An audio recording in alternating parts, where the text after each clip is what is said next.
하나님의 말씀은 누가복음 10장 38절에서 42절까지 말씀, 38절에서 42절까지 말씀. 구약 신약 성경 110페이지에 있습니다. 신약 성경 110페이지에 있습니다. 다 채신 줄 알고 제가 받들어 봉독하겠습니다.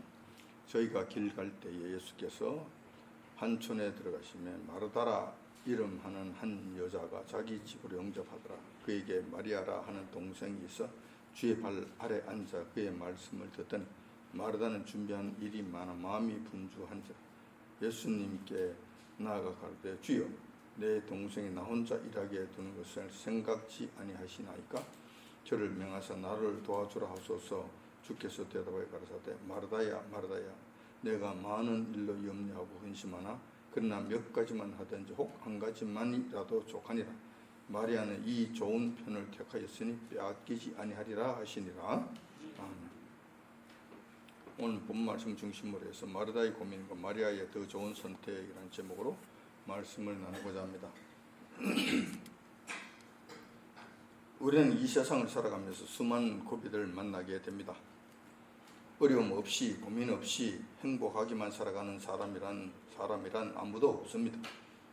따라서 우리가 이 세상을 살아간다고 하는 것은 어떤 의미에서는 우리 앞에 놓여 있는 수많은 문제들을 해결해야 한다는 것을 의미합니다.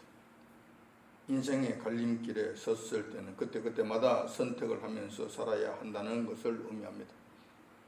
그런데 문제는 신앙의 세계에서도 이와 비슷한 현상이 나타나고 있다는 것입니다. 우리가 예수님을 우리의 주로 모시고 사는 이 신앙생활 하는 가운데서도 우리는 갈림길에 설 때가 있으며 우리는 그때마다 신앙의 길을 선택하면서 살아야 한다는 것입니다. 만약 우리가 그때마다 올바른 선택을 한다면 우리의 신앙의 여정은 평탄하게 될 것이고 풍성해질 것입니다. 반면에 그때마다 바르지 못한 선택을 한 경우에는 신앙의 여정은 고달파질 것이고 자칫 마귀의 올무에 빠져서 심각한 위험에 처하게 되기도 할 것입니다. 오늘 우리가 신앙생활을 하면서 어떻게 하면 바른 선택을 할 수 있는지, 파도처럼 밀려오는 문제들과 순간순간 해결해야 되는 일들에 대해서 한번 생각해 보고자 하는 것입니다. 당연히 바른 선택을 위해서는 반드시 바른 기준을 가지고 있어야 하고, 바른 기준을 가지기 위해서는 결국 이 하나님의 말씀과 가르침으로 돌아가야 된다는 거예요. 이것이 기준이 되지 않고는 우리 바른 판단을 할 수 없고, 바른 판단을 할 수 없는 상태에서는 바른 선택을 할 수가 없다는 거예요.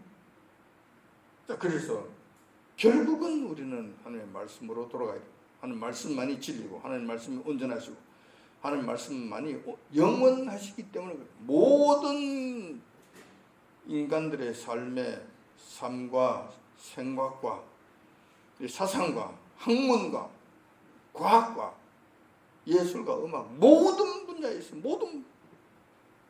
분야에 있어서 인간이 살아가는 모든 분야에 있어서 하나님 말씀만이 기준이 완전한 기준이 되시기 때문에 그렇다는 거예요. 완전히 모든 것을 바르게 가르쳐주고 계시기 때문에 그렇다는 거예요. 불변하는 것입니다. 바뀌지 않는 기준이 되는 거예요. 그래서 결국은 한 말씀에 깊이 들어가야만 바른 선택을 할 수 있고 바른 판단을 할 수 있게 된다는 것입니다. 자, 오늘은 이런 전반적인 문제들을 다시 한번 살펴보고자 합니다. 다행히 오늘은 본문 말씀 속에 마리아와 마르다의 경우가 있어서 얼마나 감사한지 모르겠습니다. 마리아와 마르다의 경우가 이런 경우를 잘 나타내고 있다는 것입니다. 이 말씀을 중심으로 해서 오늘은 이 교훈을 한번 얻고자 하는 것입니다. 예수님께서는 평소에는 예수님의 본거주지이신 갈릴리 가버나움 지역을 중심으로 천국 복음을 전파하셨습니다. 원래 예수님의 고향은 베들레헴입니다. 베들레헴이 예수님의 원래 고향입니다. 그런데 예수님께서 어린 시절에는 여러분들이 잘 아시는 바와 같이 북쪽 지역 나사렛 지방에 가서 사셨습니다. 거기서 목수의 아버지이신 목수의 아들로서 그게 자라나셨어요.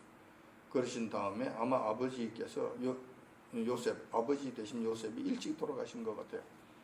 돌아가시고 나니까 이제 어머니와 3명의 동생들, 여동생까지 합쳐서 모시고, 가장 장남이니까 그들 가정에 대한 책임도 있을 것이잖아요. 그래서 좀 다 모시고, 나사렛에서는 살기 힘들고 또 예수님 사명을 감당하기에도 적절치 않는 곳이라고 판단되니까 가버나움이라고 하는 갈릴리 그 마을, 갈릴리 지역에서 가장 중심 도시인 그 가버나움이라는 지역으로 이사를 가게 되죠. 그래서 가버나움이라는 그 지역에서 사시게 됩니다. 거기서 거기서 이제 예수님의 공생애를 시작하게 되시죠. 그래서 갈릴리 지방 그 일대, 가버나움을 중심으로 하는 그 주변 지역을 중심으로 해서 천국 복음을 전파하는 그 일을 감당하셨다는 것입니다. 그러다가 예수님께서는 유대인의 3대 명절인 유월절, 오순절, 초막절이 되면은 예루살렘 성전으로 올라가셨다는 것입니다.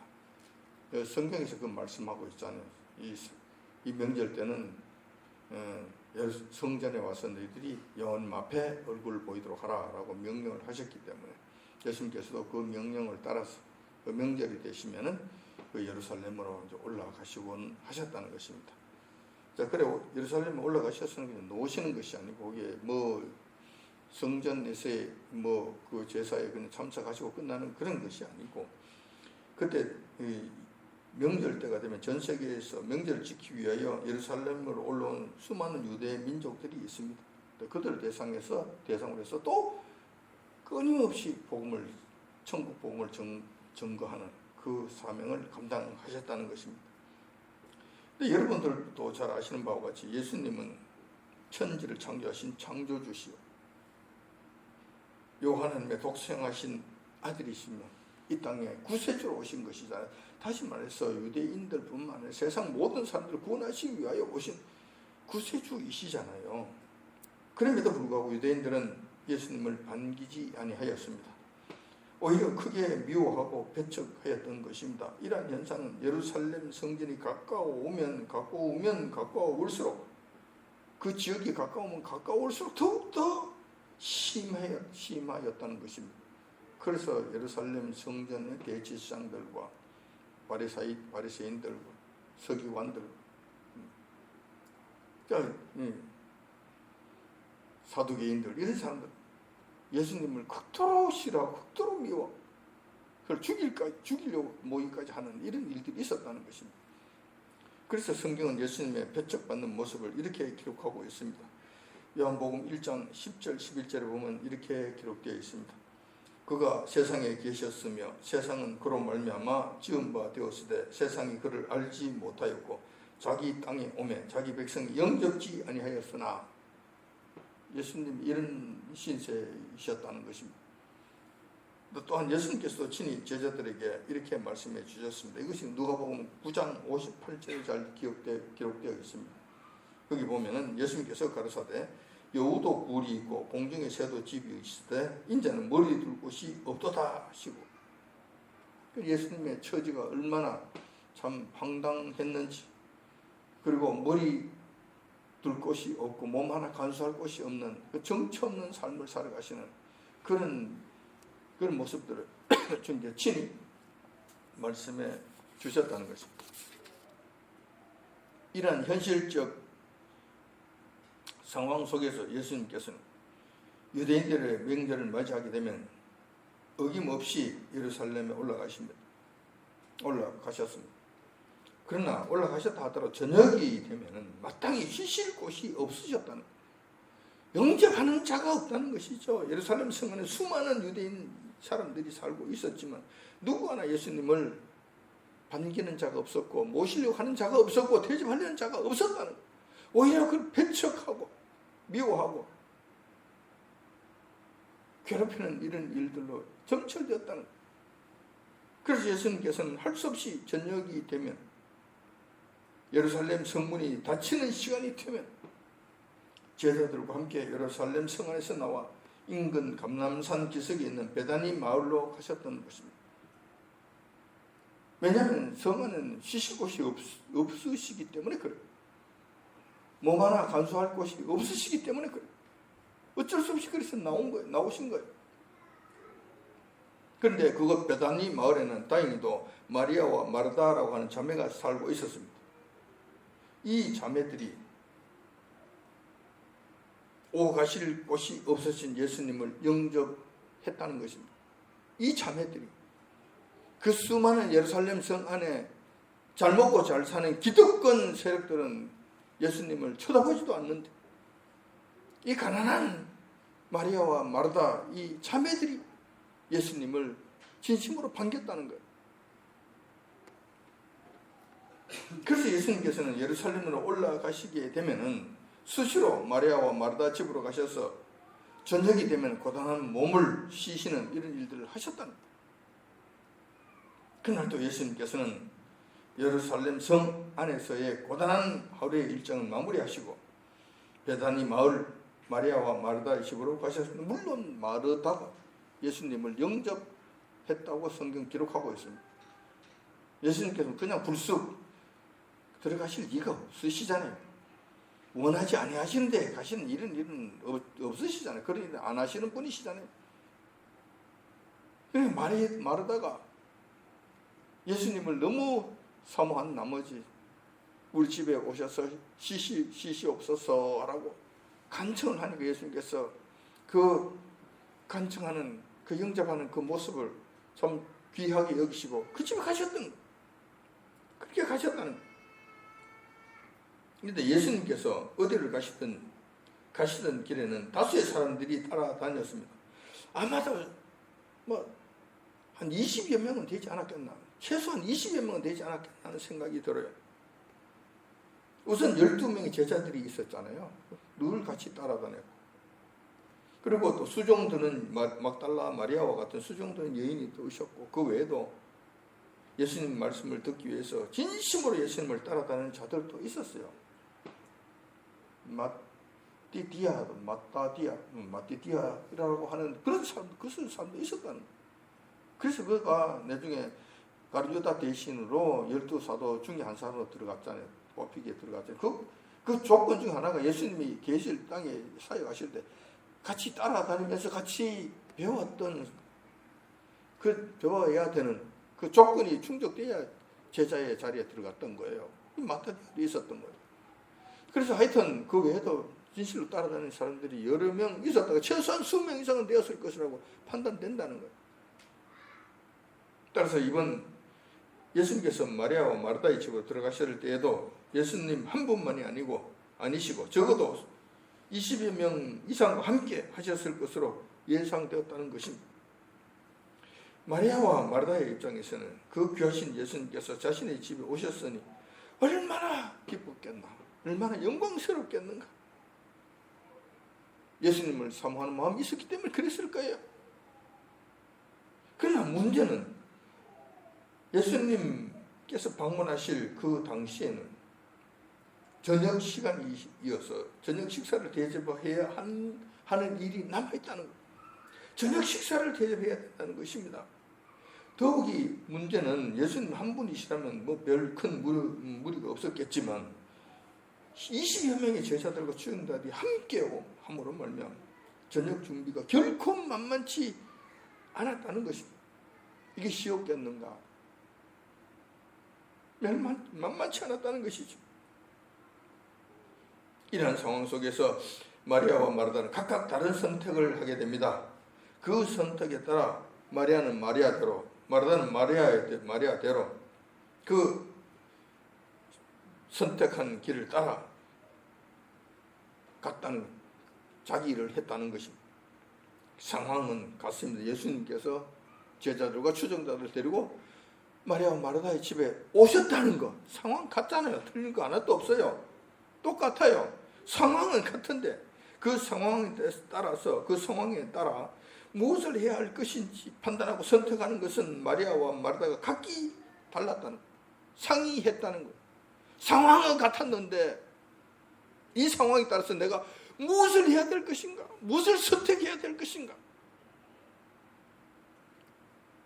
이렇게 판단하고 결정하는 것은 각각 달랐다는 것입니다. 언닌 마르다는 존귀하신 예수님께서 오셨으니 정성껏 저녁 식사 대접을 해야겠다는 판단을 하여 그 결과 그는 예수님 저녁 식사 준비하는 것으로 달려간 거예요. 반면에 동생인 마르다는 존귀하신 예수님께서 우리 집에 치러 오셨으니 예수님께서 하시는 말씀을 듣는 것이 가장 중요한 일이라고 판단하고 예수님 말씀 듣는 것을 그 길을 선택했다는 것입니다. 그래서 그 길로 가버린 그 길로 간 거예요.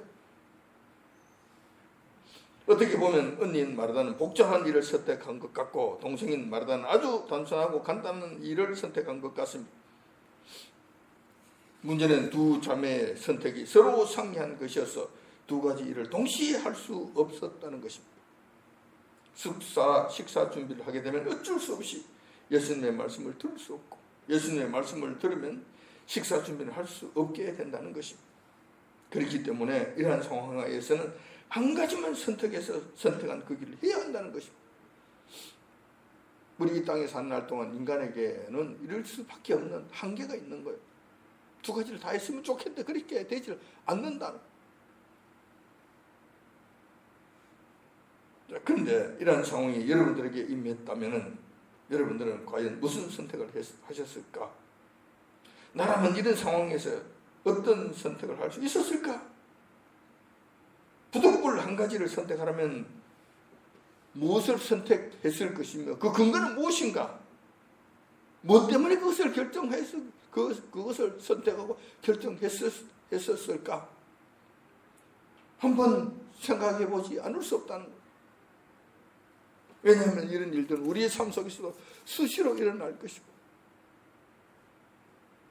우리에게는 수도 없는 신앙의 여정 가운데서도 이런 비슷한 문제들이 나타나게 될 것이기 때문에 그렇다는 거예요. 그래서 이 문제가 남의 일이 아니고 나의 일이고 이럴 때라면 나는 무엇을 선택할 것인가를 깊숙이 한번 생각해 봐야 된다는 거예요.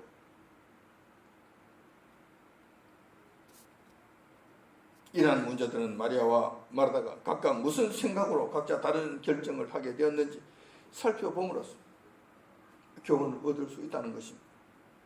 그래서 우리도 그렇군. 그러니 나는 이것을 선택해야 되겠네. 이런 일들이 있으면 나는 이것을 선택해야 되겠네. 이렇게 가야 되겠네. 어려운 문제들이 나타나 있다 하더라도 확실하게 결정할 수 있는 기준이 칼같이 자를 수 있는 그 근거가 여기 있었네. 이런 것을 여러분들이 교훈을 얻을 수 있다는 것입니다.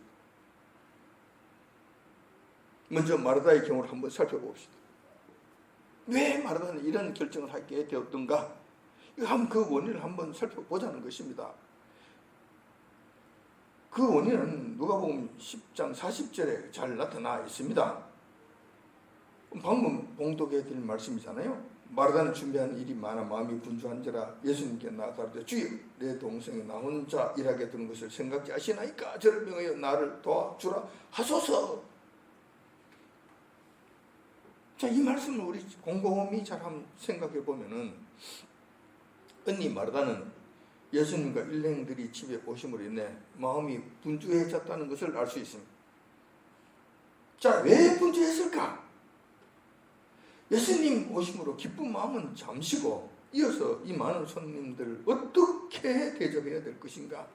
저녁 시간이니까 저녁 식사를 어떻게 준비해야 될 것인가 하는 문제로 인해서 머리가 복잡해졌다는 것입니다. 마리아의 상황이 이렇다는 것입니다. 마르다의 상황이 이러했다는 것입니다. 그런데 여러분 그때 당시의 상황을 그 당시의 사회 상황을 한번 살펴볼 필요가 있습니다. 그때는 경제적으로 여건이 좋지 못했습니다. 2000년 전 이스라엘이잖아요. 그때는 이스라엘 백성들이 잘 살 수가 없는 굉장히 힘들게 살 수밖에 없는 그 구조 속에 빠져 있습니다. 그 구조 속에 있었던 거예요. 왜냐하면 첫 번째로 로마가 지배하는 시대였잖아요. 로마의 세금을 바쳐야 돼요. 또 뿐만 아니라 헤롯이라고 하는 왕이 분봉왕이 되어서 그를 통치하고 다스리고 있었잖아요. 그리고 헤롯 왕에게 또 세금을 바쳐야 돼요. 그것만은 끝납니까? 아니잖아요. 대제사장을 하는 제사장이 예루살렘에 틀고 다리를 틀고 앉아가지고 종교세라고 하는 종교 신앙생활을 하는데 대한 그 종교세뿐만 아니라 제사 들고 예물 들고 하는 이 모든 일에 있어서의 그 일들을 행해야 되잖아요. 의무적으로 해야 되잖아요. 대제사장에도 돈을 갖다 바쳐야 돼. 헤로스에게도 돈을 갖다 바쳐야 돼. 로마 황제에게도 돈을 갖다 바쳐야 돼. 뭐를 먹고 살겠냐고. 그때 당시에 그게 뭐 경제적으로 풍요롭게 뭐 할 수 있는 것이 뭐 있었습니까? 있었냐고. 특히 마리아와 마르다 같은 경우에는 아버지 어머니도 없으신 것 같은데 오라버님 나사로라고는 오라버니 한 분 계신 것 같은데 아버지 어머니가 계시지 않는 이 상황에서 그때 삶이 넉넉했겠는가? 살기가 쉬웠겠는가? 결코 그렇지 못했을 거라는 겁니다. 전반적인 그때 당시에 일반적인 삶이 서민들 일반적인 삶이 그랬습니다. 하루 세 끼 먹지를 못했어요. 보통 아침 간단하게 먹으면 점심 건너뜁니다. 그 점심 없어요. 점심이라는 이 개념이 없습니다. 그리고 저녁 식사를 하는 거예요. 요즘처럼 세 끼를 그냥 꼬박꼬박 챙겨 먹는 거. 그렇게 이게 긴 시간이 아니에요. 오래된 역사가 아니에요. 그때도 마찬가지 예수님께서도 아침을 굶으시는 때가 많으셨단 말이에요. 그러면 예수님께서는 하루 한 끼밖에 못 드셨다는 저녁 식사 겨우 한 번 하셨다. 근데 아침에 일찍 예루살렘 성으로 가시잖아요. 가시게 되는데 아침에 누가 밥을 차려서 풍성하게 드시도록 그렇게 할 수 있겠는가? 없어요. 그 자체가 안 된다. 그러니까 시장 하시니까 무화과 나무에 가서 무화과 열매라도 하나 따시 먹으시려고 그렇게 찾아가신 거잖아요. 상황이 그러하시다네. 보편적인 서민들의 삶이 그러했다. 끼때마다 식사를 걱정하지 않고 살아가는 서민들은 흔치 않았다. 정말 드물었다는 거예요. 그러니 마르다는 식사 준비에 따르는 걱정이 태산 걷지 않았겠나? 많은 걱정이 되지 않았겠나라는 생각이 든다는 거예요. 무엇을 먹을까? 무엇을 마실까? 무엇을 대접할까? 무엇을 드시게 할까? 하는 생각으로 가득 찼을 거라는 겁니다. 마음이 복잡할 수가 없지. 이러니 마음이 복잡할 수밖에 없지. 당연히 마르다의 입장에서는 예수님과 일행들을 집으로 오시도록 영접하였기 때문에 대접에 따르는 부담감이 있었을 것입니다. 예수님께서는 무엇을 좋아하실까? 반찬 무엇으로 해야 될까? 잡채를 해야 될까? 불고기를 구워야 될까? 생선을 구워야 될까? 잡채만 가지고 될까? 떡은 해야 될까? 김치는 있어야 될까? 또 후식은 또 뭐로 해야지? 과일은 무엇을 해야 되지? 이런 생각으로 정말 분주했다는 것입니다. 뿐만 아니라 메뉴가 정해졌다 하더라도 문제가 다 해결되는 것은 아니잖아요. 그 메뉴에 따르는 식재료는 어떻게 조달할 것인가? 사야 하는가? 어디 가면 구할 수 있는가? 살려고 하면 그 상당한 돈은 어디서 나느냐? 돈은 어디에 있느냐? 어떻게 그 돈을 마련하는 것인가? 이런 저런 문제들로 마르다의 마음은 복잡하고 분주했다는 것입니다. 여기에 더해서 마르다는 어떻게 해서 식재료를 준비했고 그리고 메뉴도 준비했고 다 이제 어느 정도 되기는 됐어요. 이것이 어떻게 어찌해서 그렇게 준비가 됐다고 합시다. 식재료가 준비된다고 해서 식사 준비가 그대로 다 됩니까? 안 되잖아요. 그래서 전부 다 준비해야 되잖아요. 실질적으로 요리를 해야 되고 굽고 찌지고 볶고 하는 일들을 해야 되잖아요. 혼자서 이걸 어떻게 다 하느냐고. 혼자서 이걸 20명 최소한 20여 명 되는 이 많은 양들을 어떻게 혼자서 다 하느냐고. 그것도 시간에 맞춰서 늦지 않게. 쉽지 않았을 것입니다. 결코 적은 일이 아니었을 것입니다. 그러나 일손은 부족하고 시간은 자꾸 가고 아마 속이 까맣게 타들어갔을 것입니다. 그런데 힐끗 쳐다보니까 자기를 가장 가까이서 도와줘야 될 이 동생 마리아는 철딱서니 없이 예수님의 발치에 앉아서 예수님의 말씀을 듣는다고 정신이 없는 거예요. 정신이 없는 거예요. 보니까 속이 터지는, 속이 천불이 나는 거예요. 속이 천불이 나는 거예요. 그래서 예수님께 항의하는 거예요. 예수님 지금 뭐 하십니까? 지금 식사 준비해야 되는데 지금 이게 내가 지금 혼자서 방방 뛰고 뭐 지금 뭐 정신없이 왔다 갔다 하는 거 보이지 않습니까? 지금 다른 사람은 모른다 하더라도 동생이 마리아만큼은 저기 있어서는 안 되잖아요. 내 일을 도우게 해야 되지 않습니까? 예수님 좀 야단 좀 치십시오.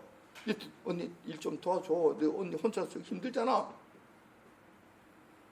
물론 그때 수정되는 여인들이 막달라 마리아와 같은 수정된 여인들이 같이 있었다면 같이 일을 도와줬을 거예요. 그래도 한두 사람이 해서 될 일이 아니잖아요. 이 일이 한 벌써 크니까.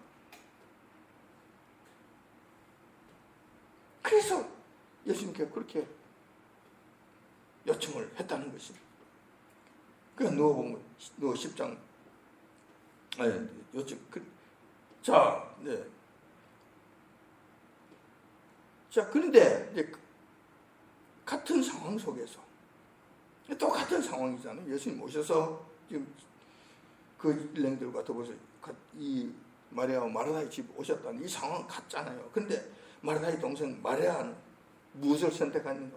방금 보신 바와 같이 마리아가 선택한 것은 예수님의 가장 가까운 자리에서 예수님의 말씀을 경청하는 것, 이것을 선택했다는 거예요. 자, 누가복음 10장 39절에 그 말씀이 기록되어 있잖아요. 그에게 마리아라고 하는 동생이 있어 주의 발 아래 앉아 그의 말씀을 듣더니 라고 하면서 그때 상황을 설명해 주고 있습니다. 아마도 마리아는 이렇게 생각했을 것입니다. 예수님께서 말씀 전하시는 것을 내가 보았다. 예루살렘 성전에서 많은 사람들 앞에서, 많은 궁정 앞에서 말씀 전하는 것을 내가 봤다. 근데 가까이 갈 수가 없었다. 난 여자잖아. 여잔데 어떻게 남자의 틈에 그냥 밀치고 들어가서 앞에 가서 들을 수 있겠는가?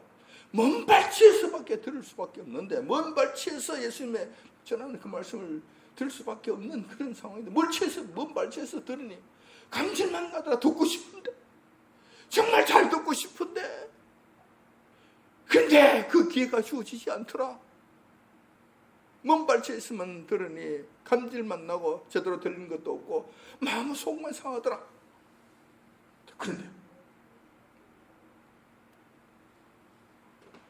근데 이번에는 우리 친히 우리 집에 오셨지 않나. 그동안 속 시원하게 말씀을 듣지 못해서 늘 안타까운 마음이었는데, 늘 마음이 갈급한 마음이었는데 예수님께서 우리 집에 오셨지 아니하냐. 우리 집에 오셨지 아니하냐. 오셨으니 이번에는 우리 집에 오신 만큼 절대로 나는 이 기회를 놓치지 않을 것이다. 예수님의 말씀을 듣는 것, 이것이 나는 무엇보다 중요해. 난 이거 그동안 사모했거든. 나에게 너무 중요하거든. 그래서 난 이거는 절대로 나는 이거는 뺏기지 않을 거야. 식사 대접하는 것도 중요한 문제이지만 이 말씀 듣는 거, 이것이 나에게는 더 중요해. 그래서 식사 준비하는 것 몰라. 나는 그거 몰라. 나는 그게 모른다니까. 그거는 다음에 해도 되잖아. 그렇지만 이거는 다음 기회가 없잖아. 예수님 가시고 나면 내가 어떻게 들을 거야? 안 돼. 난 예수 들어야 돼. 지금 이 순간만큼은 마리아에게 있어서 가장 소중한 일은 예수님의 말씀을 듣는 것이, 이만큼은 절대로 양보할 수 없는 절대적 가치를 지닌 일이었다는 것입니다. 언니 마르다와는 다르게 예수님 말씀 듣는 것으로, 그래서 마리아는 선택하고 그 길로 갔다는 것입니다. 마리아와 마르다의 일을 보면서 여러분들이라면 누구 편을 들겠는가? 인간적으로 누구 편을 들겠는가? 어떻게 판단할 것인가? 사실상 평범한 우리 인간의 눈으로 보면은 언니 마르다가 좀 더 시견이 있는 것 같고 일 처리를 잘하는 것 같이 보이지 않습니까? 저는 그렇게 보여요. 오셨는데 예수님 준비를 하고 더 대접하려고 해야지. 당연히 그거 해야지. 그건 일이 아닌가? 예수님 섬기는 일이 아닌가? 예수님께 봉사하는 일이 아닌가? 또 주변에 있는 사람들 식사 대접하는 거, 이거 소중한 일이 아닌가? 귀한 일이 아닌가? 몸된 예수님의 교회를 섬기는 일인데 이게 잘못된 일인가? 이거 다른 일보다 근무보다 중요한 일 아닌가? 얼마든지 이렇게 판단할 수 있는 거예요. 반면에 동생 마리아를 보면 좀 얌체 같고 자기밖에 모르는 이기주의자 같은 그런 느낌이 들지 않습니까? 뭐야 이거 어려운 일, 이게 더운데 날 땀은 흐르고 일은 힘든데 얌체같이 그냥 집에 딱 앉아가지고 거기 아무 일도 꼼짝도 안 하고 그 앞에서 뭐 하는 거예요 지금? 이런 느낌이 들지 않습니까? 이렇든 저렇든 우리의 생각과 우리의 판단이 그리 중요하지 않습니다. 문제는 우리 주님께서 판단해 주시는 것이 결정적이 된다는 거예요. 우리 주님께서 어떻게 보시고 어떻게 판단하시고 어떻게 말씀하시는 거가 이 결정적인 거예요. 우리가 아무리 생각하고 판단하고 해봐야 우리는 울리는 소리에 울리는 괭과리 같은 것에 불과한 거예요. 창고 쌍밖에 안 된다는 거예요. 그래서 예수님께서 이 말씀을 하십니다. 예수님께서는 두 자매의 각각 다른 생각과 각각 다른 선택에 대해서 이렇게 말씀하십니다. 오늘 조금 전에 봉독해 드렸던 누가복음 10장 41절 42절에 그 말씀이 나오잖아요. 41절 42절에 예수님께서 하신 말씀이 다 나온 설명까지 다 해놓으신 거예요. 주께서 대답하여 가라사대 마르다야 마르다야 너가 많은 일로 염려하고 근심하나 그러나 몇 가지만 하든지 혹 한 가지만이라도 족하니라. 마리아는 이 좋은 편을 택하였으니 빼앗기지 아니하리라 하시니 예수님께서 이렇게 판결 내리신 거예요. 결정해버리신 거예요. 이거야 하고 이 말씀을 통해서 우리가 알 수 있는 것은 예수님께서는 마리아와 마르다의 선택과 결정에 대해 마리아를 더 칭찬하셨다는 것입니다. 그런데 여기서 여러분 조심하실 것이 있습니다. 그러니까 마르다가 잘못했다라는 것은 아닙니다. 마르다가 잘못 선택을 했다. 넌 틀렸네. 잘못됐네. 그거는 아니라는 거예요. 이것도 중요하고 저것도 중요한 건 맞는데 마리아가 이 상황에서는 마리아가 더 좋은 선택을 했다는 거예요. 더 좋은 선택을 했다고 말씀하시는 거예요. 이걸 여러분들이 기억하시라는 거예요. 이것 선택해도 괜찮고 근데 저것을 선택하면 더 좋다는 거예요. 그럼 이런 경우가 됐을 때 여러분 무엇을 선택해야 될 것인가? 이런 아주 민감하고 이거 어떻게 해야 될지 분간이 잘 안 될 때는 어떻게 해야 되는 것이 더 좋은 선택을 해야 될 것이 아닌가? 여기에 대한 예수님께서 말씀해 주고 계신다는 거예요. 이렇게 대해서 말씀을 해 주신다는 거예요. 예수님께서는 마리아가 마르다보다 더 좋은 선택을 한 데 대해서 그 이유를 설명해 주셨다는 겁니다. 즉 마르다는 세상적인 일에 마음이 더 가 있었다는 것입니다. 즉 다시 말해서 먹는 것, 준비하는 것 이런 것 이것도 중요하지요. 이웃을 돕고 예수님과 일행들에게 봉사하는 일도 중요하지요. 하지만 지금 이 순간에서는 그보다 더 중요한 일이 있었다는 것입니다. 예수님께서 하신 말씀은 먹는 일은 그렇게 중요하지 않다. 그 문제로 마음이 분주하고 염려하고 근심하느라 더 중요한 예수님의 말씀을 듣는 것을 놓치는 것은 합당치 않다. 이건 손해다라는 것입니다. 음식은 한 가지만 해도 된다. 다시 말해서 말씀하고 예수님께서 그 말씀하고 계시잖아요. 그러나 몇 가지만 하든지 혹 한 가지만이라도 족하니라. 음식 한 가지만 해도 된다. 그렇게 복잡하게 내 준비해서 날 대접하지 않아도 내 마음 알아. 내 마음 벌써 네 마음은 내가 벌써 다 받았어. 내가 다 아니까 그 마음 내가 다 받았어. 충분히 내가 연락을 다 했어.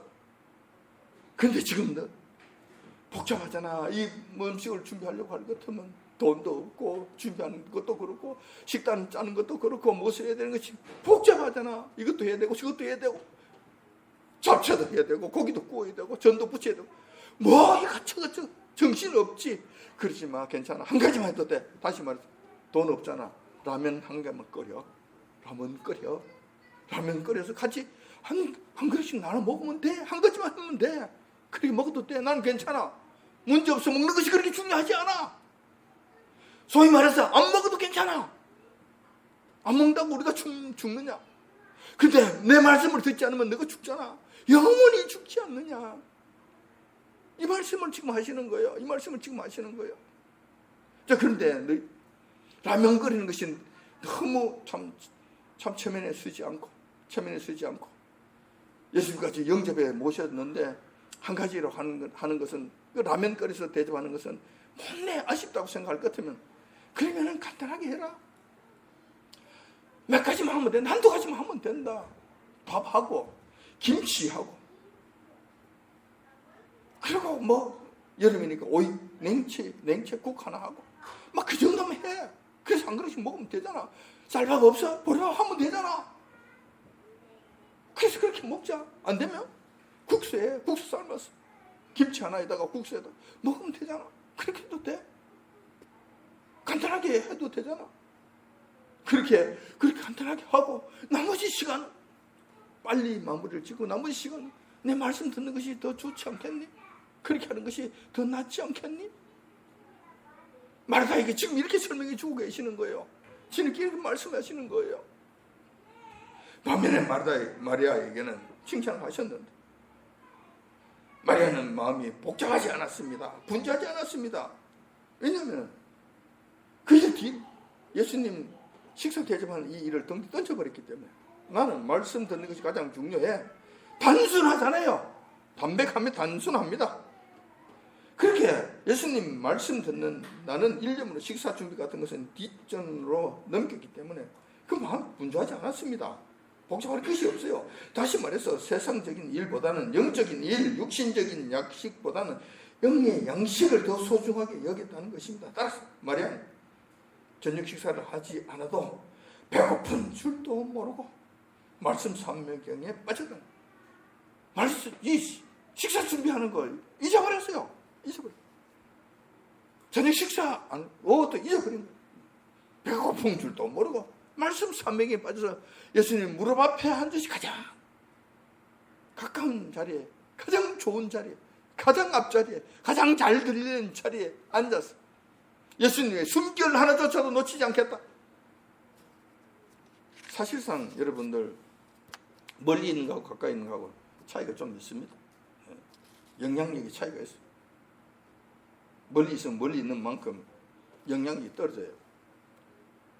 예수님 같이 하나님이신 그분이 오셨을 때 그분 가까이 앉는다는 것은 그건 얼마나 더 큰 영향력이 있는지 여러분 상상이 안 될 거예요. 마리아는 이것을 알았다는 거예요. 이것을 택했다는 거예요. 그래서 절대 안 놓친다는 거예요. 절대 다른 사람 양보 안 하는, 이 자리에 다른 사람이 양보 안 하는. 왜냐하면 자기 집에 오셨잖아. 오셨으니까 자기에게 우선권이 있잖아요. 그것을 자기가 최대한 발휘하겠다는 거예요. 이 우선권 절대 다른 사람한테 놓치지 않겠다. 양보하지 않겠다. 빼앗기지 않겠다. 예수님께서 자기 집에 계시는 한은 내가 이 자리만큼 내가 절대적으로 놓치지 않겠다. 예수님께서 이 말씀을 하셨다는 거예요. 이렇게 말씀하셨다는 거예요.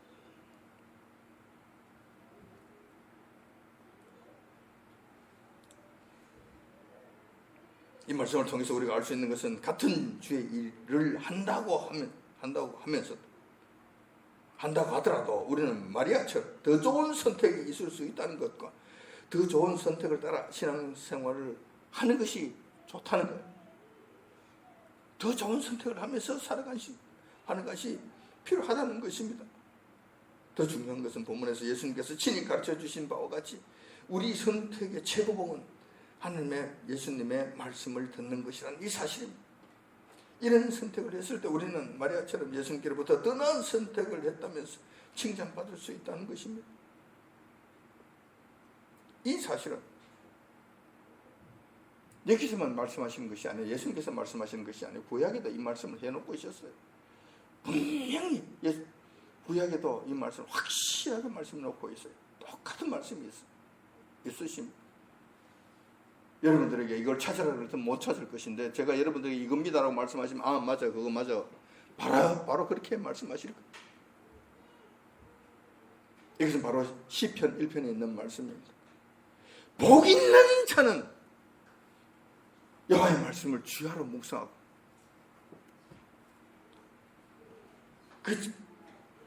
그 말씀을 가까이 하고 그 말씀을 주야로 묵상하는 자라는 거예요. 그렇게 되면 그런 자들은 시냇가에 심은 나무처럼 가뭄이 와도 걱정 없이 잎사귀가 마르지 않고 시절을 쫓아 많은 과실을 맺는 것과 같은 범사가 다 형통해지는 축복을 누리게 된다는 거예요.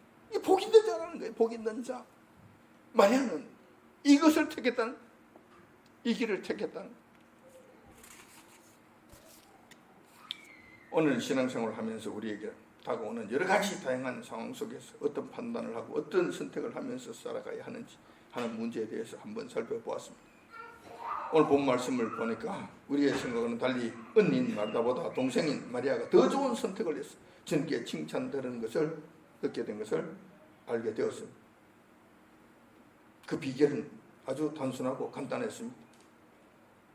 세상 일보다는 식사를 준비하는 것으로 분주하게 되는 이 세상 일보다는 예수님 말씀을 듣는 영적인 일을 더 중요시하고, 또한 육신적 양식보다는 영의 양식을 더 소중하게 여기는 데 있었다는 것입니다. 이것이 판단의 기준으로 삼으셔야 된다는 뿐만 아니라 예수님께서 하시는, 예수님의 말씀, 예수님께서 하시는 이 말씀, 거짓, 가짜, 거짓 그리스도가 말하는 이 가짜 말을 말고 예수님께서 친히 말씀하시는 이 말씀에 집중하는 것입니다. 그 등보다 소중하다는 거예요. 이걸 선택하는 것이 가장 소중하다는 것입니다. 이렇게 했을 때 여러분들은 더 나은 선택을 하면서 살 수 있다는 것입니다. 우리도 마리아와 같이 이러한 기준으로 늘 더 좋은 선택을 함으로써 범사가 형통해지는 복 있는 자의 삶이 된다는 이 사실을 여러분들이 기억하시면서 날마다 분주한 사고 가운데서도 정신없는 세상에서 늘 더 좋은 선택을 하심으로 예수님께로부터 칭찬과 함께 풍성한 축복을 누린 저와 여러분들 다 되시기 아침 주님의 이름으로 축원드립니다. 기도하겠습니다.